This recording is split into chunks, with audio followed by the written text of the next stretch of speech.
Presidente, água mole em pedra dura, tanto bate até que fura. Foi isso que eu aprendi da minha avó. E graças a Deus tive uma família equilibrada, tive a oportunidade de educação e acredito que as pessoas de bem desse país, seja qualquer desafio que nós tivemos em nossas existências, e todos nós temos muitos desafios, mas que possam se manifestar nesse momento sombrio.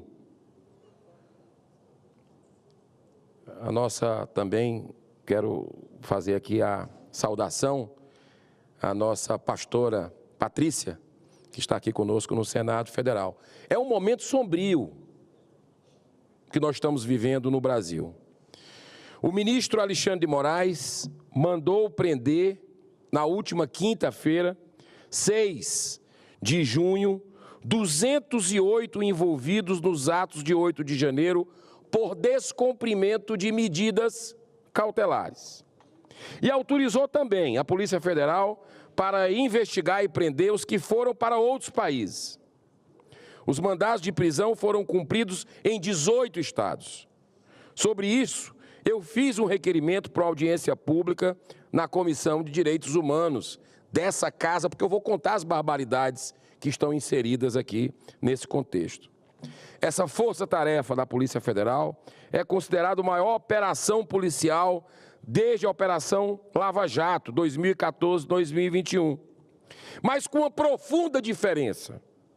Enquanto que na Lava Jato, a polícia lá está atrás de criminosos, poderosos, corruptos, alguns deles réus confessos, que desviaram bilhões de reais, B de bola e de índio, do brasileiro, agora promove uma verdadeira perseguição a opositores políticos do governo Lula.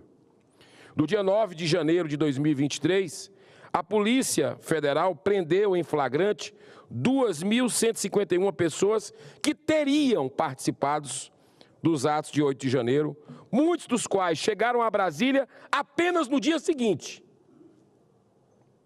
Destas, 745, pouco mais de um terço dos presos em flagrante, foram liberados após a identificação.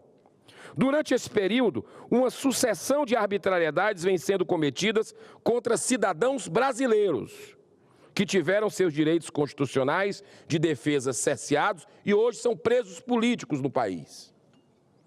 A cada dia, crescem os abusos por parte do ministro Moraes, ferindo o Estado Democrático de Direito ao protagonizar inquéritos controversos, abertos de ofício, sem observar o ordenamento jurídico do país, abertos de ofício lá no STF. Homens e mulheres de bem que foram detidos portando bíblias e bandeiras do Brasil foram tratados como perigosos terroristas e continuam. A maioria dos cidadãos presos foram enquadrados pela prática de crimes previstos nos artigos 2º, 3º, 5º e 6º, atos terroristas, inclusive preparatórios, da Lei 13.260, nos artigos 288, associação criminosa, 359-L, abolição violenta do Estado Democrático de Direito, e 359-M, golpe de Estado. E além do 147, ameaça, 147-A, que é o artigo 1º, item 3, perseguição, e o 286, incitação ao crime. A maioria também não teve sequer assegurado o direito constitucional da individualização das condutas. Ou seja, não tiveram acesso a advogado, não tiveram ampla defesa ao contraditório. Um desrespeito completo à nossa Carta Magna. O advogado Ezequiel Silveira, que integra a Associação dos Familiares e Vítimas de 8 de janeiro, destacou o caráter ilegal das últimas prisões, já que foram fundamentadas com base no receio de um suposto risco de fuga dos acusados. A grande maioria dessas pessoas que foram presas hoje, na verdade, na quinta-feira, nunca esboçaram qualquer atitude no sentido de fugir. E ele fala, a fala dele, né? E a gente comprova isso até pela postura deles no momento da prisão. São pessoas absolutamente pacíficas sendo aprisionadas pelo Estado. Além disso, Silveira citou o fato de que as prisões ocorreram enquanto ainda existem recursos em análise, o que em tese não poderia acontecer, segundo o entendimento do próprio STF. O processo delas ainda está em fase de recurso, e a Constituição diz que ninguém será preso antes do trânsito em julgado, antes da sentença penal condenatória. Mas o ministro ignorou isso, cometendo mais uma grande arbitrariedade.